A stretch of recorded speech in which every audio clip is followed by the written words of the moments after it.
Hello, everybody. This is Jody Green coming to you live from my living room. And I'm doing this video real quick because we've been asked a lot, Mike and I both, why we're involved in cryptocurrency.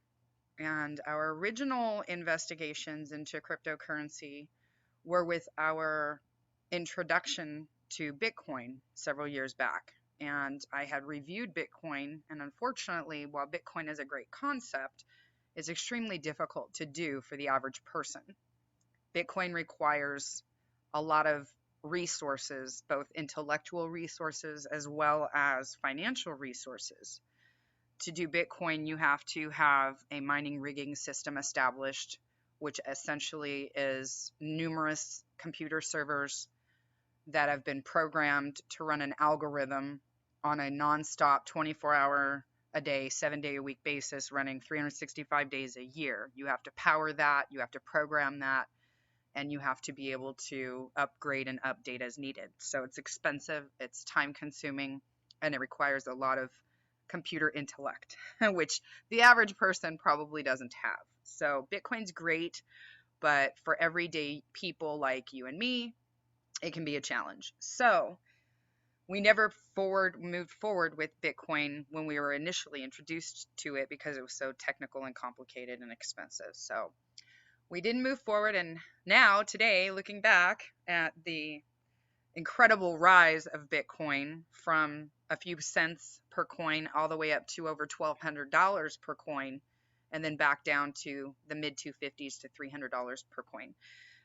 Kicking myself now for not getting involved earlier, but it doesn't mean that it's too late. So we have been doing a lot of investigation. As many of you know, we are involved in another altcoin called OneCoin, which we absolutely love and are very excited to be a part of, simply because it is an emerging coin. It has close to 500,000 users on the planet already in just a matter of 9 months. So it's extremely popular.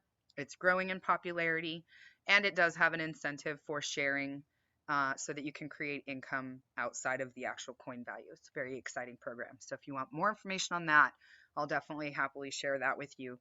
But the focus today is on cryptocurrency and Bitcoin. And the reason that once we got involved in OneCoin, we decided to keep looking at Bitcoin and finding a way to get involved. And the reason that we did was because Bitcoin is still going to be the number one. It was the pioneer. It was the one who brought cryptocurrency to the people. It has emerged as a big player in the economy.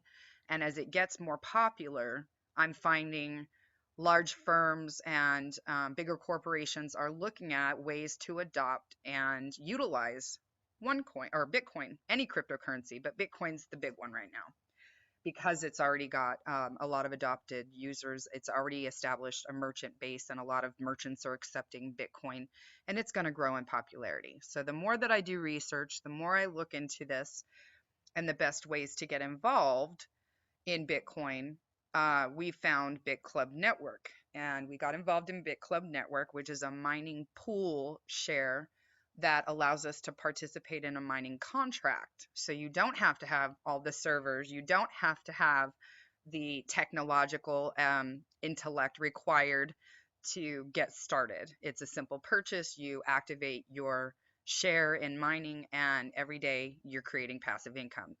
And the reason we went ahead and moved forward with Bitcoin and getting involved in a mining platform was because of the rise that we expect cryptocurrency to have, not just Bitcoin, but all of them.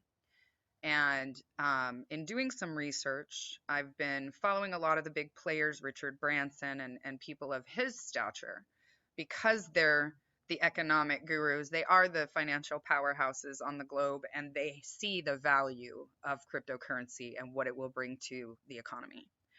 So in doing that research, I've come up with some articles, and this one particular person I wanted to focus on today, I'm focusing on a gentleman by the name of Richard Ver. And the reason I'm going to show you his information is because Richard Ver, looking at Wikipedia here, Richard Ver was nicknamed Bitcoin Jesus. He was an early investor in America in Bitcoin, and he leveraged all of that over, making millions of dollars with Bitcoin relationships and startups with blockchain, Ripple, and BitPay. So Richard Ver's been established in Bitcoin since the early days. He was one of the early adopters, and he's created a nice financial position with it. So Richard has this article.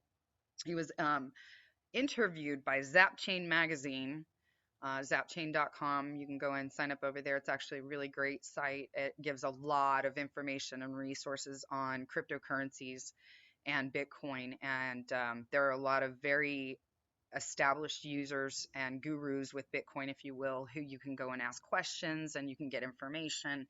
A lot of people are writing articles there, and it's usually really valid information. So this particular article I wanted to share that I found on Bitcoin and Richard Ver. So this is Richard Ver. He's the, again, Bitcoin Jesus, they called him. And I'm going to read this article to you and give you some insight. So Richard Ver is an early adopter of Bitcoin and has invested in foundational cryptocurrency startups such as BitPay, Blockchain.info, and Purse.io. When we interviewed Roger for the Zapchain Bitcoin show, we asked him about the low price of Bitcoins as of late. But in Roger's mind, if Bitcoin becomes popular in just one industry, it could be worth tens of thousands per every single coin. And this is why he says that. So we'll compare it to Amazon. Okay. He's comparing it to Amazon, and he says Amazon grosses $38 billion a year. Assuming a 3% transaction fee, Amazon pays $1 billion a year in credit card transaction fees. Amazon.com nets $1 billion per year. Amazon could double their profits from doing all of their transactions in Bitcoin. So let's just assume they adopt Bitcoin for payment. If the market cap for Bitcoin was $38 billion, each single Bitcoin would be worth $5,400.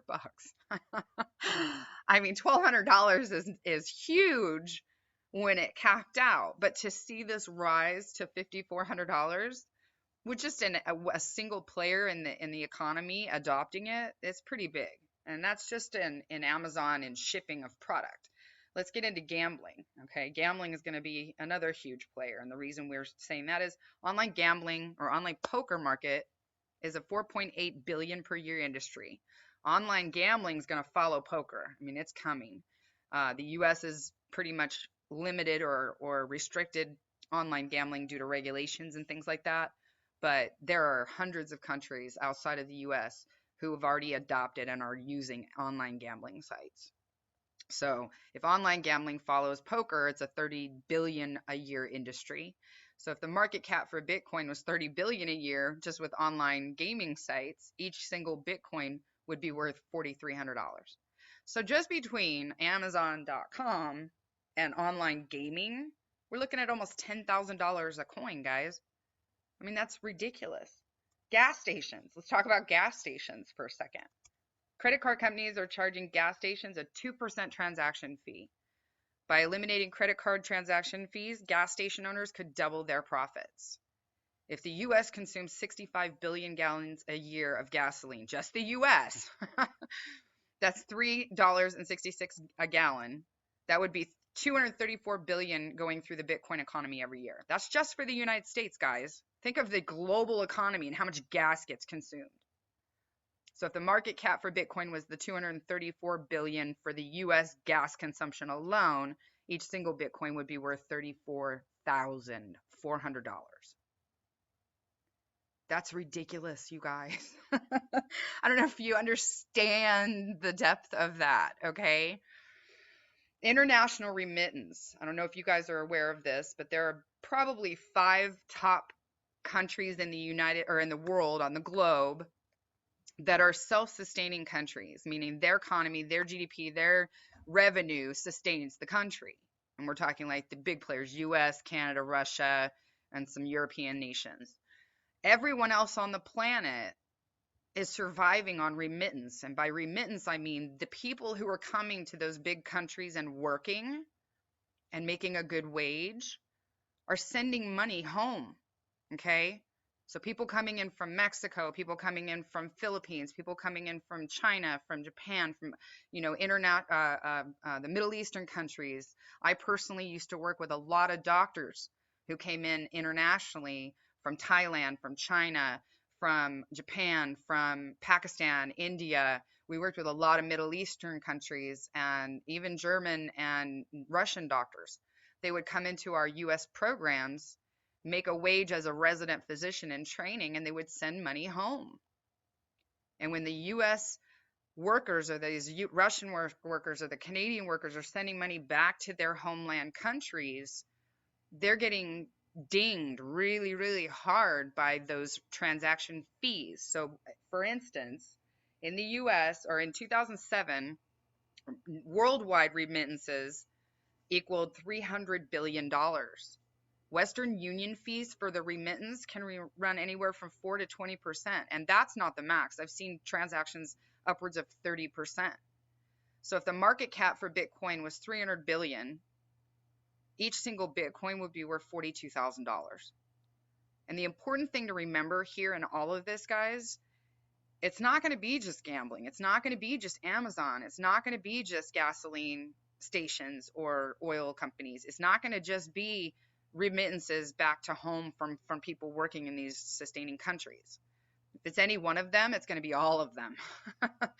And I don't think, he says, I don't think by it's any sort of stretch of the imagination to say that very, very realistically, each single Bitcoin, if Bitcoin becomes popular, will have to be worth at least tens of thousands of dollars, if not hundreds of thousands of dollars for each coin. And that's because there's only a max number of coins, Bitcoins, that can be produced by that algorithm.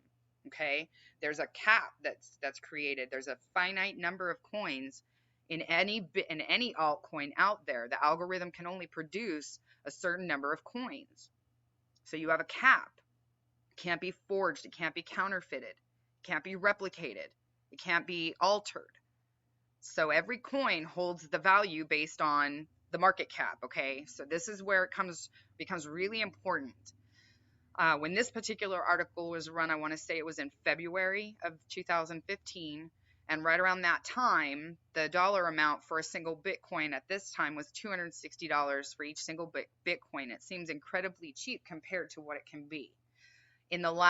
Just in the last month, we're now in August of 2015, and just in the last 2 months, we've seen a huge jump in Bitcoin. We saw about an $80 increase in Bitcoin. One coin saw a 40-cent jump in a matter of weeks because of what's happening in the global economy right now. Right now, we've got Puerto Rico in dire straits. We've got Greece collapsing financially. And those are affecting the dollar, the US dollar, and the euro. So when those are affected, people are looking for alternatives. And what we're seeing is the dollar and the euro going down, and we're seeing cryptocurrencies like OneCoin and Bitcoin and Litecoin and Dogecoin going up. Okay. It's almost like a virtual version of gold. Okay. It does have intrinsic value, as you can see here. So this is going to take time for the infrastructure to build and all the tools that make it easy for all these businesses and mass consumers to use Bitcoin around the world. But it seems pretty darn clear that it's headed in that direction. Okay. So there's a video here. I'm not going to play the video. If you want to search out this article, you can find it on medium.com, and you can search medium.com for the article that says Roger Ver believes Bitcoin could be worth thousands of dollars. Okay. And the reason that he believes that is what he just explained, how the market cap can be increased by each individual market if it's just adopted. And if you don't understand cryptocurrency, I'll give a short, sweet summary. Okay. Currencies are based on the value created by the sovereign authority that issues it. Typically, that sovereign authority is going to be somebody like a government, a king, a pharaoh, or the ruler of a country or a society. And they used to issue a value to a currency, a fiat currency, meaning a paper or a coin currency that they created. And over time, because of technology advances like Bitcoin technology and the blockchain and the algorithm that supports it and the mathematical finite uh, condition of a coin like this, it can't be forged or replicated and counterfeited. So there's a cap that's created by that. Fiat currencies are debased and devalued every day by the governments and the sovereign authorities that issue them. Like the Fed Reserve can't bounce a check, but every time it writes a check, it's basically devaluing the dollar. Okay. And it makes it more expensive for you to spend and buy the things and the goods that you need every day. So the sovereign authority with a cryptocurrency is the society that creates it and adopts it. So in this case, the Bitcoin sovereign authority are the members. We create the value. We are the ones that are creating the popularity, and we are driving merchants to have to adopt it because we want to spend our coins that way. So as more merchants come on board and more corporations and firms adopt the technology behind it, you're going to see a big shift happening. And the banks aren't on board with it. The last thing that the banks gave us was the credit card. Nothing new has been introduced by the banks in over 50 years. And the credit card industry is raping and pillaging the society that's using it. So every transaction of your own money that you are spending is just costing you more and more money. Okay, you're paying interest on your own money. It's ridiculous. So let's stop doing that. And let's start looking at a way to get away from the status quo, to get away from being literally nickeled and dimed to death by the bank institutions. And let's get back to what we should have been doing all along, and that's creating a value and creating an appreciating currency that we control and that the government doesn't control anymore. So I'm not going to get into conspiracy theory, and I'm not going to get into doomsday stuff and all that, but I am going to share my opinion on the banking system, and that is that it's failing us miserably. I would not put $5 into a savings account, much less 5,000 or 50,000. I've seen too many people in the last few months have too many issues with their banks. I have a personal friend of mine who had his bank accounts locked up because the bank just decided they didn't like how he worked his account. And they locked up thousands of dollars and left him with no resources for several weeks until they issued him a check. And seeing that kind of stuff happen firsthand to my friends and my family scares me. So I have to do something different. And Bitcoin and altcoins like Bitcoin and cryptocurrencies, I believe, truly are the wave of the future. So I've gone on for almost 20 minutes. I'm going to go ahead and wrap this up. I do hope you take the time to investigate cryptocurrency a little bit more, find out the value that it can bring to your family. And I would love, love, love to help you in any way I can. We have a great education program that we can put you through that will give you all of the information and insight that you need to cryptocurrencies, how they work, and why they're going to become the future of money. So if you are interested, feel free to give me a shout out. You can give me a message on Facebook. You can reach me via the internet on Twitter, on Facebook, on LinkedIn. My name is Jody Tressler Green. You can find me on any of those sites that way. Or you could reach out to me, give me a text at 702-576-8635, and I'd be happy to text you back, and we'll get a phone call scheduled and see what I can do to answer your questions. And I will be sharing a link down below. This will probably be shared on my page as well on my website, and you'll have access to click any of the links surrounding this video to get connected with me. Okay? Hope you guys like this, and feel free to give me any insight or ask any questions in the threads on Facebook below, and let's get you started. Good luck, God bless, and take care. Hope to see you. Talk to you soon. Bye, guys.